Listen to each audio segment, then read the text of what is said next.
Now, I'm not one to gossip, but I will bring you the tea. Welcome to Chronicle Speaks. Please, I don't have any time for any gossip now. Eh? Yes. Look at you. So here we are, Diddy trial day number 34, but let's first recap trial day number 33. So yesterday, the jury officially got the case, but first, Judge Subramanian delivered detailed instructions on the law. He explained each of the 5 charges against Diddy, including racketeering, 2 counts of sex trafficking, and 2 counts of transporting individuals for prostitution. He broke down what the jury needs to find for a conviction, including proof of at least 2 predicate acts like kidnapping, bribery, forced labor, or sex trafficking within a 10-year span. He reminded the jury that arguments aren't evidence, that credibility matters, and that consent can be withdrawn at any time. They were told not to rely on social media, personal bias, or anything outside of what was presented in court. But 1 hour into deliberations, the jury sent a note saying juror number 25 may not be willing to follow the law. Juror number 25 is reportedly a 51-year-old scientist with a PhD in molecular biology and a strong European accent. The judge responded by reminding the jury of their duty to follow instructions and told them to continue deliberating. This situation is being closely watched because a similar issue came up in the United States versus Baker case, where a juror had to be removed for refusing to deliberate. If something like this happens again, it could open the door for an appeal if Diddy is convicted. Meanwhile, Diddy sat quietly in the courtroom, his lawyers gathered around him, and the jury continued to work. Later in the day, the jury sent another note asking if handing someone a controlled substance qualifies as distribution. A sign they're digging into the specifics. They also said they'd wrap up for the day at 5 p.m. The day wrapped up, and we still had no verdict. So we are currently on Diddy verdict watch. With that being said, make sure you subscribe to this channel and hit the bell for notifications so you don't miss out on any news regarding this case and so much more.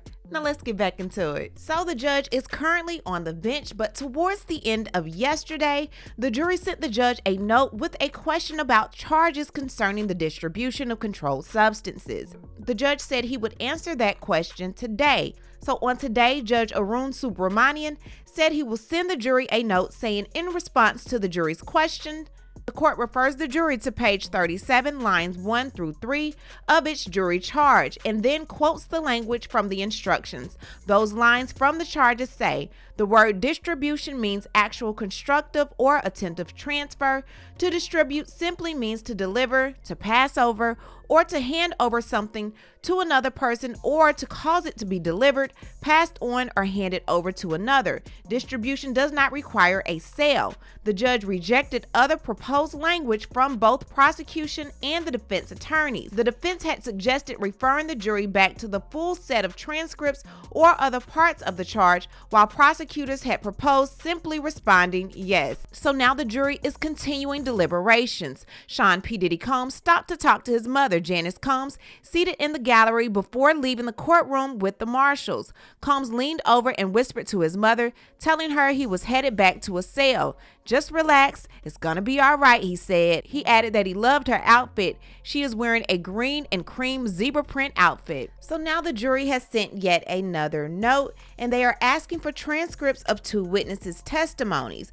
So now Mr. Sean P. Diddy Combs is brought back into the courtroom as we wait for more information about the jury's latest note. His sister and his mother are also back inside the courtroom, and Dana Tran, who is the mother of Combs' youngest child, is back in the court today. She's seated beside his mother. So Judge Arun Subramanian is back on the bench, and the note that was sent at 10:15 asking for several transcripts is what he's currently going over. So Cassie Ventura's testimony is one thing they're asking about regarding the Intercontinental incident. They're also wanting Ventura's testimony concerning the events at Cannes and those that immediately followed, as well as Ventura's testimony, if any, regarding interactions of the freak-offs with Daniel Phillip, and Phillip's testimony regarding the Essex Hotel incident with Miss Cassie Ventura. The parties are reviewing the transcripts to identify excerpts that respond to the jury's request. So we don't know exactly what's going on in the jury room. However, the jury is likely asking these specific transcript sections because they are trying to clarify and fact check critical details related to the RICO and SEX trafficking charges, particularly the predicate acts involving Cassie Ventura and Daniel Phillip. Now, overall, the testimony the jury requested focuses on 3 instances that prosecutors highlighted as examples of Combs' alleged SEX trafficking of Ventura. Now, first, the jury requested Ventura's testimony about being assaulted by Combs at the Intercontinental Hotel in Los Angeles. Now, she testified that she tried to leave a so-called freak-off, a sexual encounter, after Combs gave her a black eye. The jury is also requesting testimony given by Ventura and Phillip about an alleged instance in which Combs became violent with Ventura at a New York hotel during a freak-off. The last portion of testimony requested by the jury focused on a time when Ventura traveled with Combs overseas to attend the Cannes Film Festival in France. Now, about 3 hours after the jury asked for this testimony from star witness Cassie Ventura and male escort Daniel Phillip, the jury in Sean Combs' SEX trafficking trial received the transcripts they requested. The delay was caused in part because of a dispute between the lawyers about how much of the testimony to include. Defense lawyers wanted to add more, including testimony about Ventura's $10 million settlement with the Los Angeles Intercontinental Hotel, while prosecutors advocated to send a narrower portion of the transcript. After Judge Arun Subramanian suggested sending the jury the entirety of Ventura's testimony, prompting Combs to visibly shake his head at his lawyers. Defense lawyers relented and agreed to send a shorter portion of the transcripts. So while we're still waiting on the jury to deliberate, let's speak a little bit about Daniel Phillip. Now, Daniel Phillip was the mail review manager who testified early in the trial that he was paid between $700 and $6,000 to have SEX with Cassie Ventura on several occasions.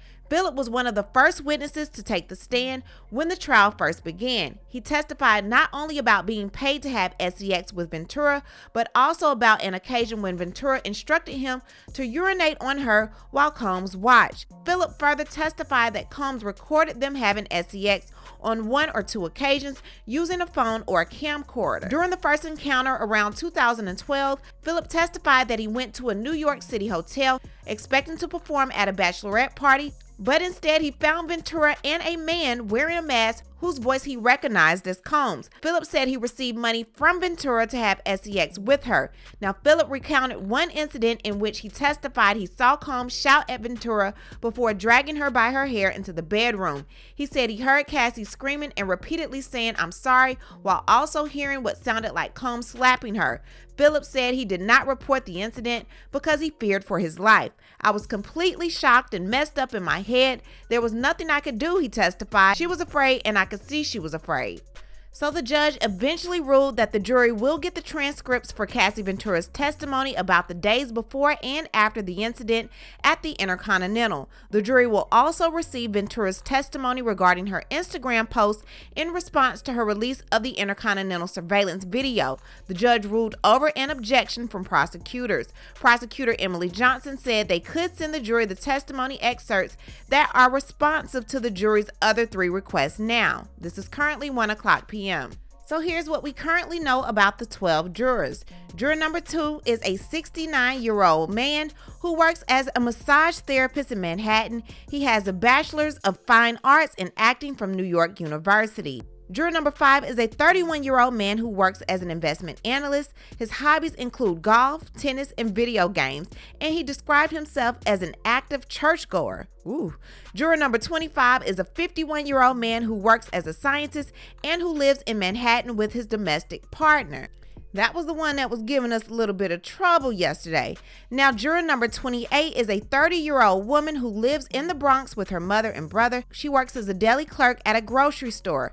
Juror number 55 is a 42-year-old woman who lives in Manhattan with her fiance. She works at a nursing home and says she is not a fan of news. Juror number 75 is a 68-year-old man who is retired and previously worked in finance. He lives in Westchester County with his wife and said he listens to old Indian music and likes to play cricket and volleyball. Juror number 116 is a 68-year-old man who lives in Westchester County with his wife and kids. He's a retired lineman. Juror number 160 is a 43-year-old woman who is a physician's assistant and works with elderly patients. She lives in Westchester County with her husband and her kids. Juror 184 is a 39-year-old man who lives in the Bronx with his brother. He's a social work program supervisor and part-time security guard who has a master's degree in social work. Juror number 201 is a 67-year-old man who has adult children and works as a logistics analyst. He lives alone in Westchester County. Juror 217 is a 74-year-old woman who works as a treatment coordinator and has a bachelor's degree in sociology. She lives alone in Manchester and she does not have any children. Juror number 230 is a 57-year-old man who works as a manufacturing architect and has a master's degree in mechanical engineering. He lives with his wife and kids in Westchester County. This juror started as an alternate and replaced the juror who was dismissed over inconsistent disclosures about where he lived. Good Tuesday morning. A lot of questions about my thoughts on hung juries and things of that nature, and possibly what's happened with jury selection currently going on. Here's a couple of things to understand. One, it happens a lot. Now, there's been thoughts whether or not they currently have a runaway jury going on. What does a runaway jury mean? Runaway jury means is you have one juror who just says, or multiple, who just says, we're going to do whatever the hell we want to do. We're not going to follow instructions. So let's talk about that first. So there's been reports that there's one juror sitting out there saying, I ain't doing shit. Can't nobody tell me nothing. I don't know if that's true, not true, but let's say for argument's sake, it is. One, couple of things. Maybe everybody in the jury room is trying to convince this juror of something, and that happens. You have multiple jurors who are trying to convince one person, and this person says, I'm not going to vote guilty no matter what, or not guilty no matter what. We don't know what's happening. So, they can try to convince him.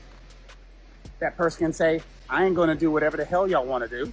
Or there can be what's called a compromise verdict. And that happens a lot of times. What happens with compromise verdicts is when they say, look, and there's horse trading that goes on behind there's horse trading that goes on in jury rooms. They sit there and they say, look, will you at least vote for this? People have been talking about the question that came out and the question that came out from the jury. The question that came out concerned drug distribution. The question was, is it drug distribution if one person gives drugs to another person? Well, of course the answer is yes. And so one of the questions about that was whether or not the judge should be able to instruct and basically redefine the law. Well, they're not supposed to do that. The law is supposed to be what the law is. You're not supposed to go to a jury and just tell them the law to get them to convict. Let's try to convince them of this, convict them of that. Usually what happens in those situations, the judge will give back an instruction that says the following. You have the law with you. You have heard all the evidence in the case. The decision is now up to you. You don't go back and try to recorrect them and regrade them, tell them what the prosecutor, tell them what the judge wants them to hear so that there can be a conviction. And then finally, what happens if they can't render a decision? What happens if that one juror potentially says, I ain't doing shit. I ain't voting against my guy. I got all the bad boy albums, been around the world and I. What happens if that happens? Do they do it again? Yeah, they got to do the whole mess again. Usually it's much harder to try a case a second time. So to go to somebody, make him a plea offer, see if he will plead to something differently, knowing how the case is going probably won't happen, but you just never know. So those are my thoughts. We'll see what ends up happening. Normally I would have thought that there would have been a verdict of some type late today or early tomorrow. But if you've got a holdout juror and they're strong, you just never know. Ooh, I wonder how you say take that in a different... Take that. Mind the gap. Okay, at 4:19 today, the prosecution hands a piece of paper to Agnifilo, who passes it on. Driscoll confers with Westmoreland. Sean Combs will now be brought into the courtroom from his holding cell. At 4:21 p.m., Sean Combs is brought in, stands with his hands in his pocket as Agnifilo speaks to him. His other lawyers come and huddle around him. He sits down. At 4:25 p.m., Sean Combs is sitting surrounded by his 8 lawyers who are talking. He is looking down, his hands crossed on his lap. At 4:27, Sean Combs is rubbing his eyes, one with his thumb, the other with his index finger. His lawyers continue talking, now Westmoreland to Xavier Donaldson. At 4:30, Agnifilo goes forward, then returns and hands Sean Combs a piece of paper. He stares at it. At 4:32, after talking to Agnifilo, Sean Combs looks down again, resting his head in his right hand. Judge says, we have received a note at 4:05 p.m. today. It reads, we have reached a verdict on counts 2, 3, 4, and 5, which are sex trafficking by force, fraud, or coercion for 1 victim, transportation to engage in prostitution for 1 victim, sex trafficking by force, fraud, or coercion for a 2nd victim, and transportation to engage in prostitution for a 2nd victim. The note said they are unable to reach a verdict on the racketeering conspiracy count. According to the note from the jury, there are unpersuadable opinions on both sides related to the racketeering conspiracy count. So they pretty much have mixed reviews on the racketeering conspiracy. The government charged Combs with violating the Racketeer Influence and Corrupt Organization Conspiracy Act by conspiring with a criminal enterprise to carry out a pattern of illegal behavior. And prosecutors accused Combs of running a criminal enterprise comprised of his staff and associates to commit crimes including sex trafficking, kidnapping, forced labor, bribery, arson, and obstruction of justice since 2008. But obviously it looks like the prosecution was not able to prove that beyond a reasonable doubt because the jurors are now mixed on if Diddy did it or if he didn't. Prosecution says we are currently preparing a modified Allen charge. And what an Allen charge is, it's also called a dynamite charge. It's a special instruction a judge gives a deadlocked jury to encourage them to keep deliberating and try to reach a unanimous verdict. Agnifilo said, we propose you tell them to continue deliberating and that you do not take a partial verdict. No modified Allen charges. Judge says, would the defense request I bring the jury out to say that? Agnifilo says, after conferring with Combs, yes. Judge says, okay, email me your proposal. Each side, I'll wait. I could give a modified Allen charge, or at some point I could tell them they could return a partial verdict. Email me, I'll just wait. Now we go on break. Okay, at 4:54 in the well of the courtroom, everyone but Donaldson is in their seats waiting. Sean Combs is leaning back. His legs are crossed. He does not look happy at all. At 5:01, the judge says, I received each side's proposal. Mr. Agnifilo, your proposal, there's not much here. Agnifilo says, we are not remotely at the place where the jury needs more to deliberate efficiently. They are remarkably efficient. They already have 4 verdicts. Judge says, I wouldn't call the government's proposal an Allen charge. It reminds the jury of the instructions I previously gave on the duty to deliberate. I could simply recite from the jury charge. Agnifilo says, we're not at that point yet. I'm not saying we wouldn't be at some point on Thursday, July 3rd or Monday. Let's wait and see. I'm putting stock in that they have reached verdicts on 4 counts. Judge says, I'm going with that, but I may give more later. He continues to say, I could tell them that they could return on July 3rd. We could arrange that. What do the parties think? Comey said, we like to give them that option to deliberate on the 3rd. Agnifilo says, 1 second, Your Honor. Judge says, okay. Agnifilo continues, our preference is that you don't tell them now about Thursday. The downside is that the jurors might feel rushed to reach a verdict to avoid the Thursday issue. Let them deliberate tomorrow. You could ask them at the end of tomorrow. Judge says, so the defense would have no objection to them deliberating on July 3rd. Agnifilo says no objection if they want to. Judge says, okay, let's bring the jury back in. All rise. The jurors now enter. Judge says, welcome back. I received your note that you reached verdicts on count 2 through 5. I asked you to continue deliberating, discuss and weigh your respective opinions dispassionately, and follow my instructions on the law. I asked you to return to the jury room. If you decide you are done for the day, send me another note and I'll bring you back out for the end of the day. The jurors now leave. Judge says everyone can go back to doing what they were doing. Now we're on another break.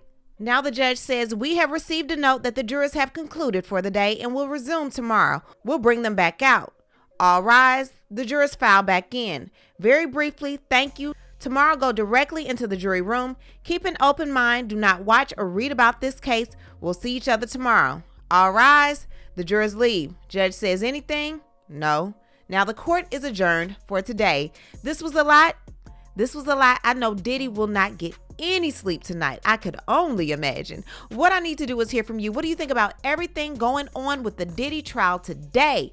Leave a comment, and what do you think the verdict is going to be? We'll talk about it down below. Talk to you guys later. Bye.